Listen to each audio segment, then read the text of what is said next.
Well, hey, all you wiretappers, good to be back here in the studio of Gangland Wire. This is retired Kansas City Police Detective, Intelligence Unit Detective. I should add that. Gary Jenkins. A lot of y'all already know me, and if you don't, that's who I am. And I have a man here on the Zoom call that Dave Grosky, that Dave spent time with Jerry Scalise. He got hold of me through LinkedIn, and he said, "Hey, I was in the penitentiary with Jerry Scalise, and he's a good guy." And I said, "Yeah, I'd love to tell his story." I said, "Can you get him to get on my show?" Well, he can't get him to get on my show because I know Jerry's out and he's somewhere. I don't know where he is. I think he's in Chicago, but I don't know. And his old rap partner Art Rachel's out, and Dave has met both those guys and other mob guys because he was in the penitentiary with several of them. So, Dave, welcome. I really appreciate you responding on the LinkedIn. Gary, it's a pleasure. And yeah, I mean, I was in several federal prisons for almost 11 years. I began at FCI Loretto in 2008, and there were some Gambinos and a variety of mob guys. I never really got to know them there well. I was new to prison, so I was really keeping quiet, just really pretty much out of the gate because I'm a lawyer by background. I was doing a lot of legal work helping people. Once people found out I was a lawyer, I was busy within 2 weeks, busy until I left almost 11 years later, almost on a, regular daily basis.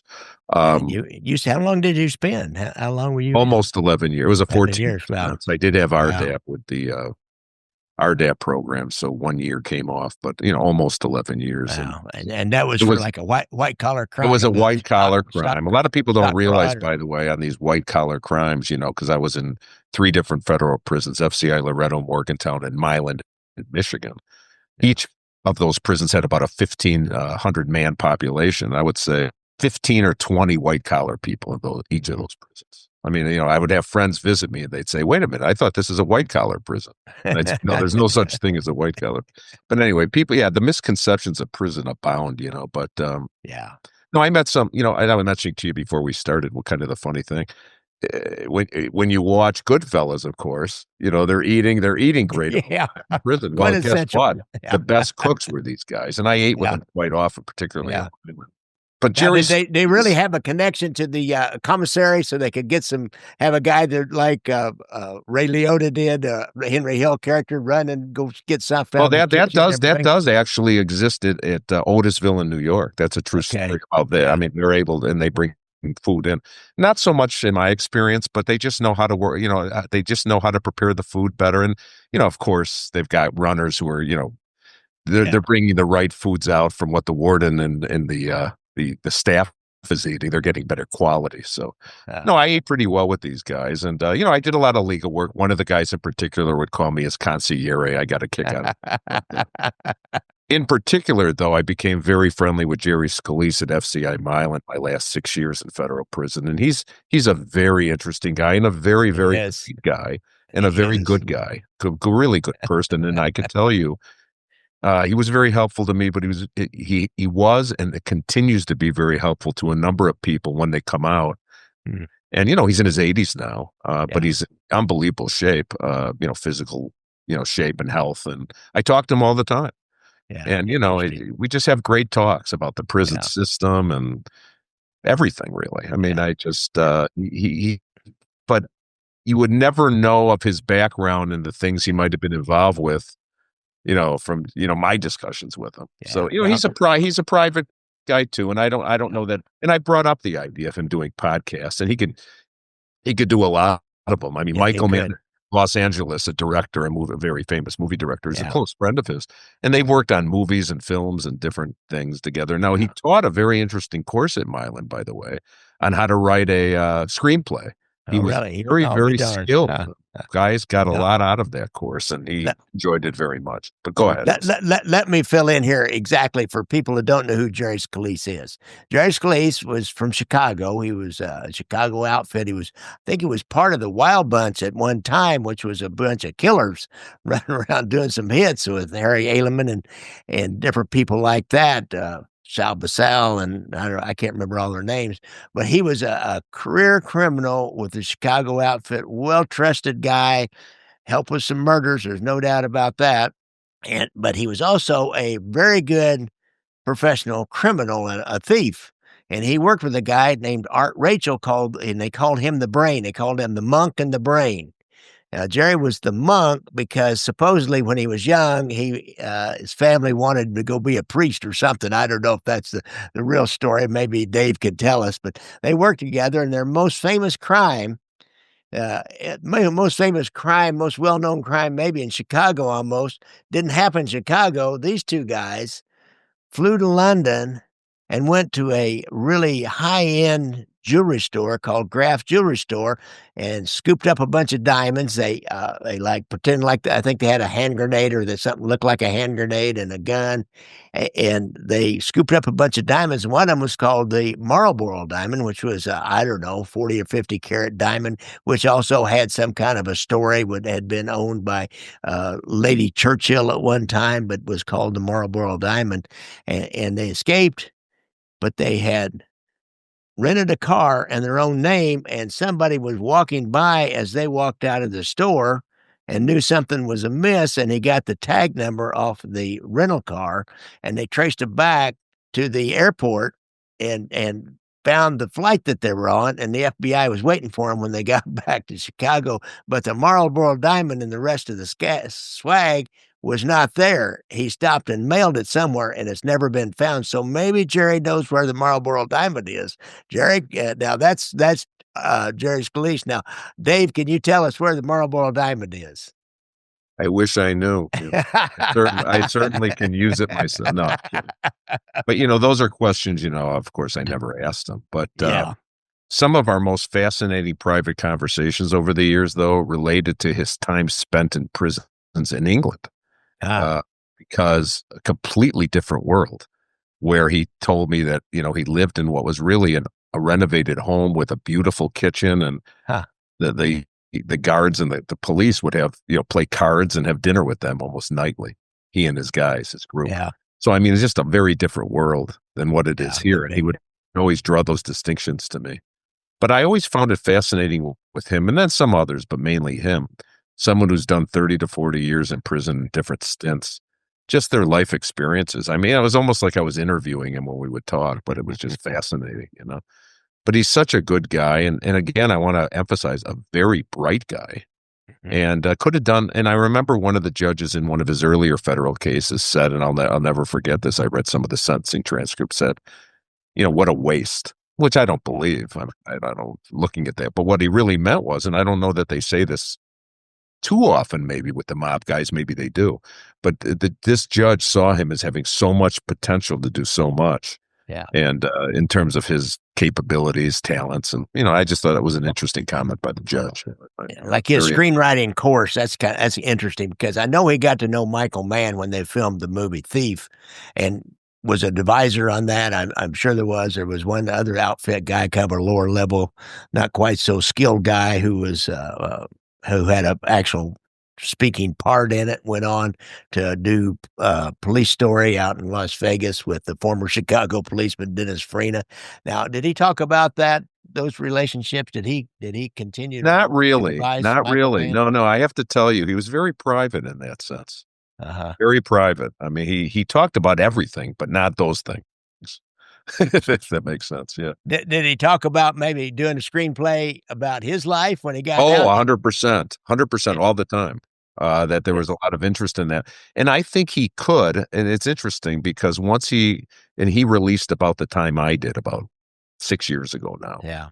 And since then, though, he talks to me about all different projects he's involved in. He's a very involved guy. I remember in prison, by the way, he would have newspapers stacked like this.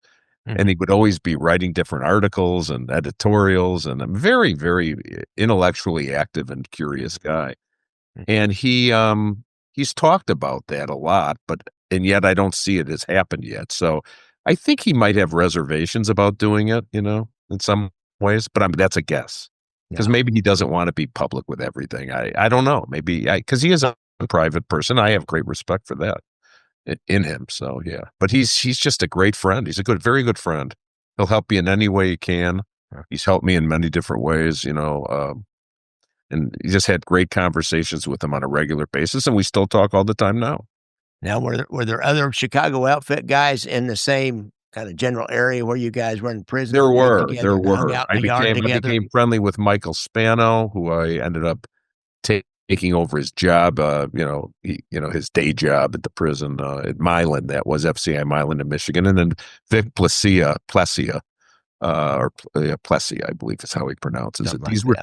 These were two, guys from Chicago, maybe not of the stature. I'm not sure, but maybe not of Jerry's ilk in the No. sense of being well known. But Spano he was involved with the Maltese case. It was a large criminal case at the time involving bribes and other things of government officials. Lauren Maltese, I think it was her name. That Yeah, I remember the case, but I don't she remember was who she it was a was. politician, and he was involved in some fashion with her, and it was a big story at the time. But these two guys were very good guys, and I would break bread with them. We'd eat meals and just talk, but they never really talked about their days, mob things. I mean, it was not really a focus. And I didn't probe, whatever they wanted to Yeah, talk about was fine with me. But yeah. really nice guys, though. I mean, I really enjoyed my time with them, and I'm a Jewish guy, they're Italian guys, so we have a lot in common with our personalities, I think, too. Mhm. So it meshed well. But Jerry was really the closest relationship I would say I had with these guys, and it continues today. I just talked to him within a week. In the Yeah. last week, I talked to him. One of the And things about him is he helps a lot of guys who are coming out who need help. Need yeah. a car, he connects them with people, housing. And he's just I mean, the people he cared about, I'm saying, not Mhm. just everybody, but he's very helpful in that way. He wants to be. So, Yeah, I've seen that here in Kansas City. I have a friend that, who got out. He did about 12 years himself, and we become friends after he got out, and I watched him do the same thing.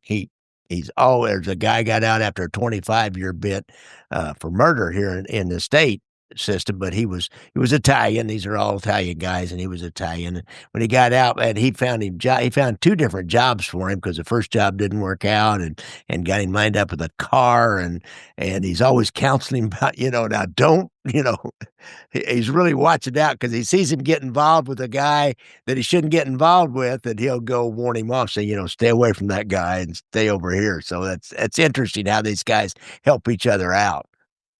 yeah. One of the things that I was working with Jerry with, from time to time, he would bring me individuals who needed help on criminal appeals or any Yeah. type of legal matter. And that's what I was doing in prison. And I still do. I still do a lot of helping of federal inmates primarily Mhm. on post conviction appeal work. And I do so very reasonably. The money's not, really the focus at all for me because I have a full time job. I do this in my Yeah. free time, try to be helpful, compassionate release motions and these type of things. So if any of your viewers know of anyone who needs help, I'd be happy to be of assistance. Okay. All right. You could share I'll my have information with them. I'll put a yeah, I mean, is there some kind of a link? Do you have a website or anything? I can put a link down in the show notes, or Yeah, I'll not, provide I'll you with just that. have 'em they can just get hold of me too, and I can hook them up with you. Yeah, if they know of anyone who's in Yeah. a federal prison situation and they still have, some time left and they want to try to file some type of motion to lessen that amount of time in prison, I'd like to be helpful. So. Mhm. So what kind of job did Jerry have when he was in prison? Seemed like he's the kind of guy that works his way around where he's gonna be in some kind of a management position. No, he had no. He was just teaching the courses. That was it. Teaching? Yeah, Okay. yeah. Otherwise, he had what they call a no-show job. Ah. You know what I mean? Yeah. So he stayed connected inside. He was well thought of, well respected. He never talked. Very humble guy too. Humble guy, I'll be Very darned. Yeah, humble man. Yeah, yeah, yeah. Very capable guy, yeah. and like I say, I mean, it's very intelligent. Let's say of all the gentlemen I met in those, almost 11 years, by far Jerry was the most interesting. I also met Art, by the way. I think I mentioned to you. I met Art. Yeah, you did. I happened to be at the halfway house with Art. So What kind of a guy was he? Was he that smart? Was he he the was very, brain?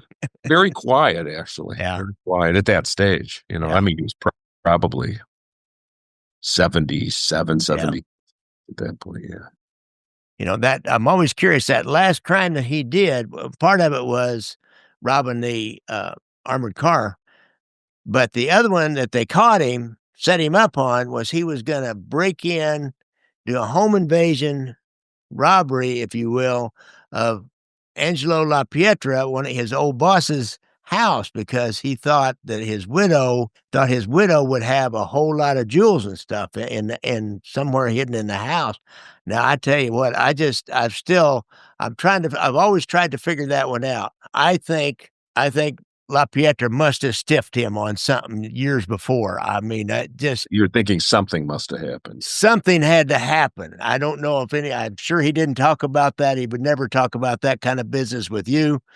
But what would be your speculation on that? Did he ever even intimate anything about that? I mean, it was such a out of bounds, over the top crime that he did. He Right. got I mean, caught in the no, middle. never a word, but I think Yeah, your logic and how you're thinking it through makes sense. But no, these guys, I mean, they wouldn't bring up any of those things. I mean, yeah, certainly not with me, but I mean, we just had normal, regular conversations yeah, about what's happening today and just life in general. I mean, we really didn't talk about the past. So. yeah. Could you tell those mob connections, that it's almost like we're both from the same small town or something, those mob connections between these guys that Well, let me say this to you. I will say this, and this is where I had the highest regard. I think art would fall into that category too. But one of the themes that I saw in prison with the mob guys were they carried themselves a certain way, and they all hung out together, etc. But Jerry was different. Jerry was on his own. Jerry was his oh, own we don't. guy. He didn't hang Yeah, out with anybody. But I had uh, total respect for that yeah, because really he was the biggest of all of them.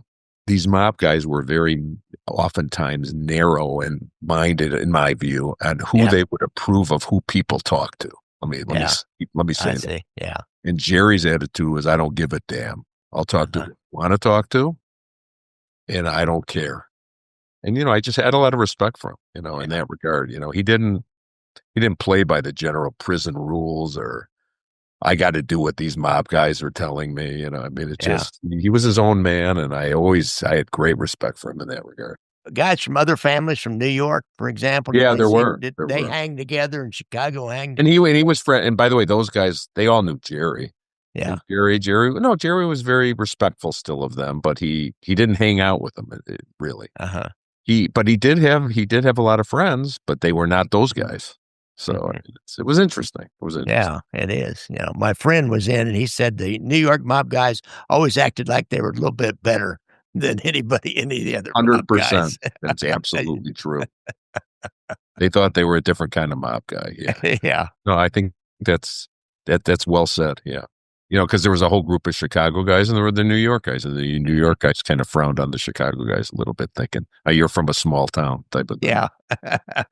And I get met that. some Philly guys too at Loretto, Oh, really? Philadelphia. I mean, you learn a lot about life in prison. I'm not thrilled I was there, but I mean, it does Yeah, give you a perspective on life you could never possibly have otherwise. That's for sure. yeah. No So give question. us what would be an example of that then has worked for you in your life on the outside? I just think, and I don't know if this is the right term, but I just think when I look at the average person now who's never gone through a lot of what I've gone through, Yeah, I just think that in a sense, they lived a sheltered, I don't want to say naive, yeah. but you've lived such a more sheltered life than what was my life beforehand, let's say. Mhm. Just living in the North Shore of Chicago with all, my Jewish contingent of Yeah, friends. And I really didn't live. And in a strange way, being in prison all those years and what I saw and what I went through, I saw everything. I mean, I saw a full range of life. I mean, I was with people from Africa. I was with people from everywhere. I mean, that, and and I spent a lot of time talking to these people, and it just gives you a perspective and a certain understanding of life in such a different way than what I had lived, which was just such a more narrow, confined yeah, life. It's not to say I'm glad I went through it, but there is a positive to it. As much as it was the worst part of in time of your life, there were also positives. mhm. There were, because I had a long sentence, but I mean, when I'm Yeah, spending time with a guy like Jerry, mine was nothing. yeah, yeah. So I mean, Mhm. I spent time with he and some other guys who, I mean, they were spending 25 to 40 years in prison throughout their life. Yeah, I mean, so I can't even imagine. so I just, so mine seemed like a pittance, Yeah, which puts you in a different mindset then.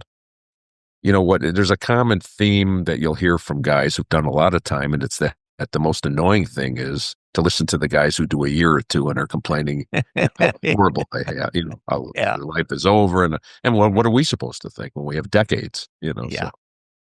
But the guys who have decades were the tougher mentally prepared guys in many ways. So So he's not working anywhere now. He's a little bit long. yeah, I'm not gonna Yeah, disclose where he lives just yeah, because that's a personal yeah. I thing. understand. But no, I mean, he's not on a regular basis. He's Yeah. still the similar, very involved person with a lot of different projects, but work per se, like on a regular basis, no. I would like to see him. I'd like to see the story of his life, him and Art. I think that would be a Well, maybe I'll try to set him up with a call with you off the record. heck of a Where buddy you movie. just have a phone call with him. Yeah. I mean, I That's right. don't know. That would be a heck of a buddy movie. Those two guys and the Marlboro Diamond and then a little postscript. When they come back out and then they get caught in this other thing.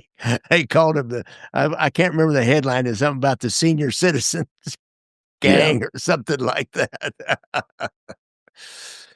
I mean, you can't make that stuff up that Jerry Scalise did in his life. You cannot make that up. No, it Such would a make it would he make a great movie and, certainly a book. He's talked about a book as well, but no, it's his life story is fascinating. It would be a Yeah, fascinating read and watch. That's for yeah. sure. I'm sure he's got connections with Michael Mann. He'd have plenty of people that, would join in and really write it with him because that's the way most of those guys write books is they, scribble out their story, but then you have the professional writer that'll come in and actually do it. Exactly. But anyway, so no, really appreciated the time spent with you, and I don't know that I have much else to say unless you're interested in hearing more about my life, but it's kind of boring compared to Jerry's. Well, tell me about your transition out, and then we'll end this. I'm curious It's been about it's that. been challenging in many ways. I talk about that quite often because when you've done over a decade in prison, it does Yeah, it does have an impact. I mean, most of us who've done that kind of time, were to various extents mentally impacted by, psychologically impacted by that. yeah, Because it's such a different life. It's such a regimented life where you're doing the same things in a controlled environment for so long that the term institutionalization is very yeah, real. How that impacts people differs from person to person, as you can imagine. yeah. I speak to it in a sense of feeling out of sorts oftentimes. It's not a good feeling, but and yet Mhm. I'm not unhappy. It's just that it's been challenging for me. But I was very fortunate to secure very good employment, which I'm doing very well now with that, and just being with your family, is Mhm. everything really Yeah, after coming out of this, and that's the support I had, so that's still there. And I lost my father very early on, my first year. But everybody else is healthy and doing well. And my daughter recently got married. I was able to walk down the aisle with her, which is a yeah, so. I mean, it's just you have to look at the positives. I also had a serious case of cancer in prison, which was a difficult time to get it, but I got through it. And so yeah, you count your blessings also, of course. So wow. which I do. Yeah, well, the old Stoic philosophy, control what you can and let the rest go, and that's how people survive situations like that, whether you were a prisoner of war or whether you're a prisoner of your own devices in a way. And when you first come out, that's just got to be overwhelming.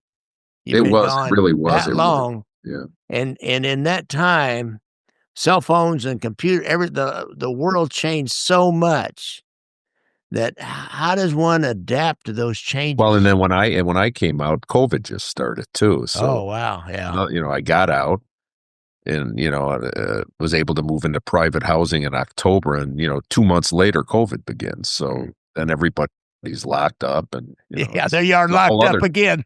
whole other type of lockup, right? Exactly. So I mean, that was mentally draining, just in terms. Yeah, Boy, here we go again, in a sense. So plus there was such an element of fear. Those early days of COVID, just didn't know what was going to happen. I mean, I remember walking up the street and going across a really, really busy street, and you could shoot a shotgun down it and not hit anything. It was just like, wow, this is like apocalyptic. This is the end of the world as we know it. So it'd be quite a time to come back out of the penitentiary and have all that freedom too.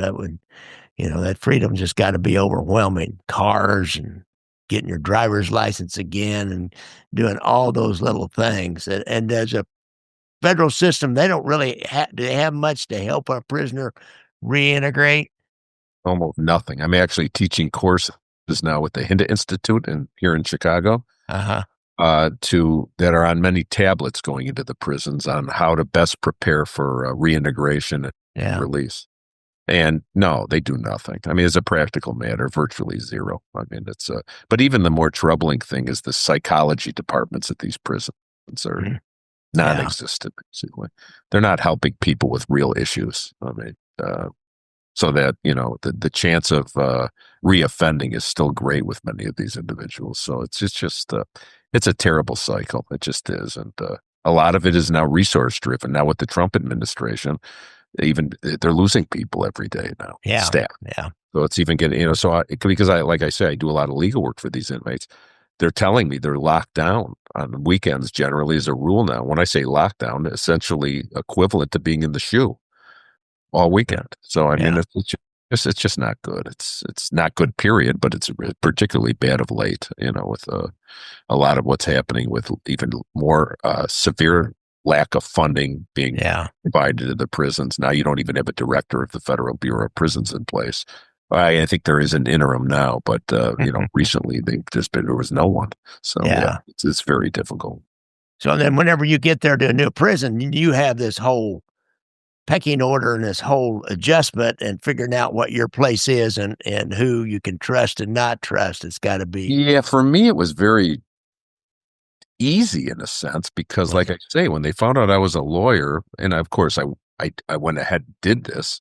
I You just told became very everybody quick. Yeah. No, I just became very busy helping people, and that Yeah. became my thing and in a way for me, that was very good. My time went fast, and I wasn't a person to watch a lot of TV or read a book every day. I could Yeah. read a lot, but not like that. I had a roommate once, by the way. He read a book a day.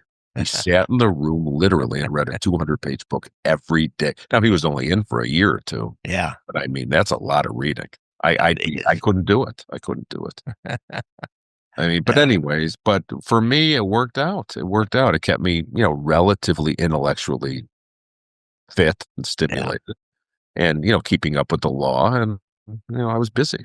I mean, I had Well, full-time typists doing the work. The typists were making more money than I was. Well, they loved it, the typists, yeah, the legal yeah. secretaries, if you Now, how will. does that money thing work inside behind the thing? Either you're doing it for barter, for commissary, meaning the store, people are Yeah. getting groceries, and that's really what I did. But then occasionally they could send money on their families could send money to your family or to a friend Uh-huh. or on the outside. But, You didn't run into any problems, anybody trying to extort you, did you? never, Yeah. never once. That does happen, but Yeah. never It happened to me. happens. No, no. And you know why? Probably not with me because I wasn't dealing with I wasn't charging much of anything, you know. Yeah. So there wasn't really I had a reputation of not, nobody would like think I was being involved in meaningful money with that situation. And I wasn't. Yeah. So, You were just doing a good job for a I was reasonable trying. I was trying to amount of give some money, so guys I was trying to give some guys hope when the reality is there's very little. Even in yeah, the legal system, I'm yeah. saying the chances of victory are so slim. But if you have some hope, it's still worth trying, so. Gary, thank you so much for Alright, having Dave. me. It was Thank you. enjoyable, and I will speak to Jerry for sure. Okay, thank you, David. Nice talking to you.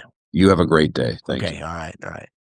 Hey, guys, that was a fun show. I really like talking with that guy. You learned a lot of stuff that you didn't know before, I think.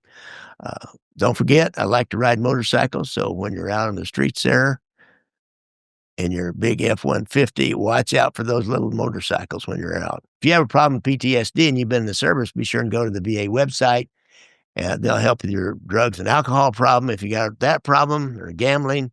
If not, you can go to Anthony Ruggiano. He's a counselor down in Florida. He's got a hotline on his YouTube page or his Facebook, not Facebook, but his website. If you got a problem with gambling, most states will have, if you have gambling, most states will have a hotline number to call. Just have to search around for it. I've always got stuff to sell. I got my books, I got my movies. They're all on Amazon. Just go and I got links down below in the show notes, and just go to my Amazon sales page, and you can figure out what to do. I really appreciate y'all tuning in, and we'll keep coming back and doing this. Thanks, guys.